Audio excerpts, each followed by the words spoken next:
Good morning, all of you. Students, we were doing the exercises of chapter Nature of Matter. We did exercise A, B, C and D. Today we will discuss about exercise E of the chapter.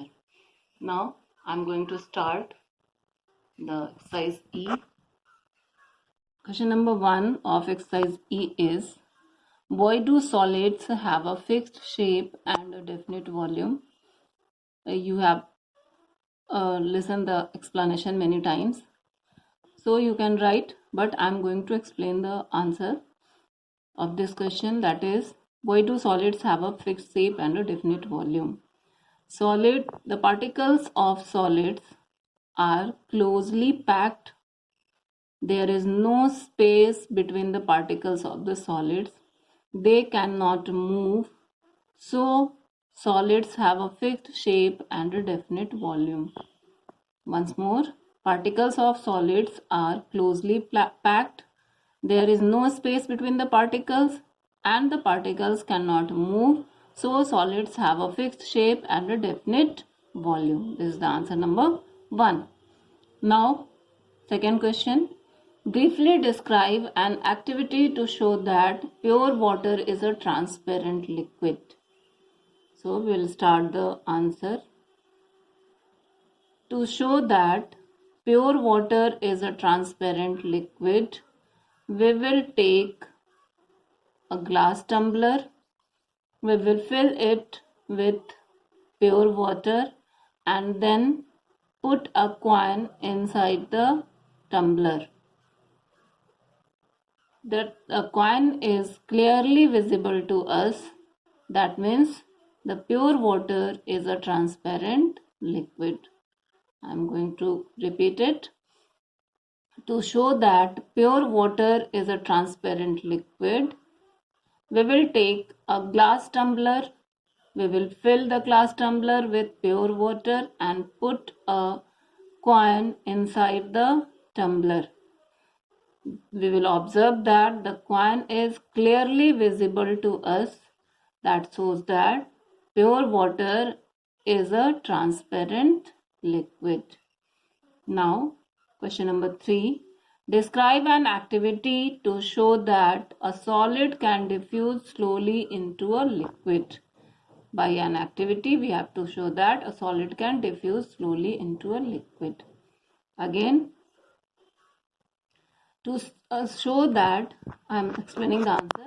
To show that a solid can diffuse slowly into a liquid, we will take a gas jar. We will fill it with water and we will keep the jar on a table. We will drop some crystals of potassium permanganate into the jar. Pink color spreads slowly in water. We will observe that pink color spreads slowly in the water.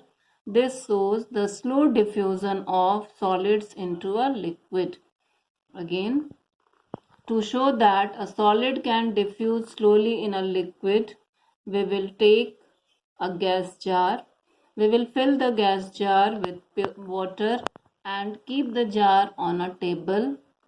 We will put some crystals of potassium permanganate in the jar and we will observe that pink color spreads slowly in water.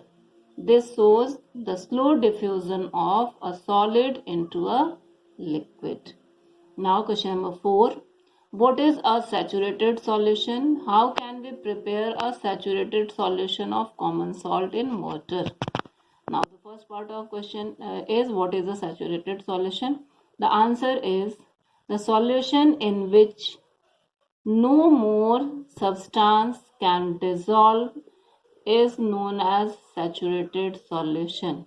The solution in which no more substance can dissolve is known as saturated solution. This is the answer of first part of the question. Second part is, how can one prepare a saturated solution of common salt in water? For that, we will take a glass tumbler and fill it half with water.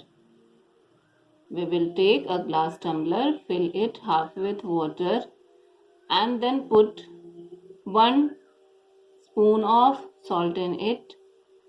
We will again put 1 spoon salt in it. After adding so many spoons of salt in that water, we will observe that now no more salt is going to dissolve in it. We will observe that no more salt is going to dissolve in it. That means we get a saturated solution. Now question number 5. Suggest one activity to show the effect of temperature on the solubility of a solid in water. For showing it, we will do an activity. So the answer is, to show the effect of temperature on the solubility of a solid in water, we will take 2 glass tumblers. In one we will take hot water and in another we will take cold water. We will put same amount of sugar in both the tumblers. We will observe that the sugar get dissolved very quickly in that tumbler which is having hot water in it, and it took more time to dissolve in that tumbler in which there is a cold water. So we can say that solubility of solids increases with increase in temperature. So students, we did all the exercises of this chapter in the online classes. We will discuss the exercises. Already we have discussed some of the questions, and this will be the homework of today. If you are not able to write all the answers, then leave and match the answer with the answer key, which will be sent in the evening. That's all for today. Have a nice day.